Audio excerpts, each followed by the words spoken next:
નમસ્કાર દર્શક મિત્રો, આપ જોઈ રહ્યા છો AB48 ન્યૂઝ ગુજરાત. હવે જોઈએ અગત્યના સમાચાર. કેન્દ્ર સરકારે 42 દિવસ માટે કપાસની આયાત ડ્યુટી મુક્ત કરતા ખેડૂતોમાં ચિંતા, મુખ્યમંત્રી સમક્ષ રજૂઆત.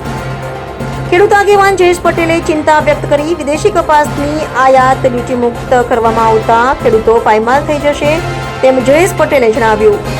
ભારત સરકારના નાણાં મંત્રાલય તરફથી વિદેશથી આયાત કરવામાં આવતા કપાસની 11% ડ્યુટી હટાવી કપાસની આયાત વેરા મુક્ત કરવામાં આવી. ગુજરાત સહિત સમગ્ર ભારતમાં કપાસની ખેતી કરી રહેલા ખેડૂતો માટે આફત. વેરામુક્ત કપાસનો જથ્થો ખડકવામાં આવે તો ખેડૂતોએ ભારે નુકસાનીનો સામનો કરવો પડશે. જયેશ તેલાર, ખેડૂત આગેવાન. ભારત સરકાર તરફથી વિદેશથી આવતા કપાસ પર જે આયાત ડ્યુટી 11% હતી એ 42 દિવસ માટે ઘટાડીને 0 કરવામાં આવી છે. આને કારણે વિદેશથી ભરપૂર માત્રામાં કપાસની ઘાસડીઓ આવી જશે અને એને કારણે ભારત દેશના ખેડૂતોને ખૂબ જ મોટો આર્થિક ફટકો પડવાનો છે.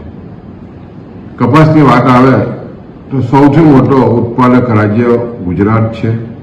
ગુજરાતમાં ગયા વર્ષે 90 લાખ ઘાસડીનો પાક થયો હતો અને સ્વાભાવિક છે કે લગભગ 50 લાખથી પણ વધારે આ ખેડૂતો 70,000 કરોડથી પણ વધારાની આમદની આ કપાસની ખેતીથી મેળવે છે.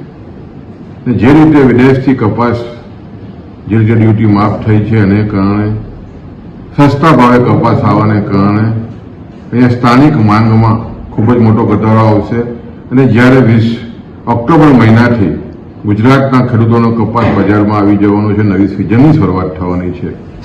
એવા સમયે આ નિર્ણયથી ખાસ કરીને આત્મનિર્ભર ભારત અને સ્વદેશીની જે વાતો છે એનો મોટો છેદ ઉડ્યો છે અને ખાસ કરીને જે ખેડૂતોને નુકસાન થવાનું છે એના અનુસંધાનમાં માનનીય મુખ્યમંત્રીશ્રીને મધ્યસ્થી કરીને ભારત સરકારમાં રજૂઆત કરાઈ અને જે ખેડૂતોને આર્થિક રીતે નુકસાન થવાનું છે એમાંથી બચાવી શકાય એ માટે જે ડ્યુટી છે જે ઘટાડવામાં આવી છે ફરી પાછી લગાવવામાં આવે એવી અમે વિનંતી કરીએ છીએ.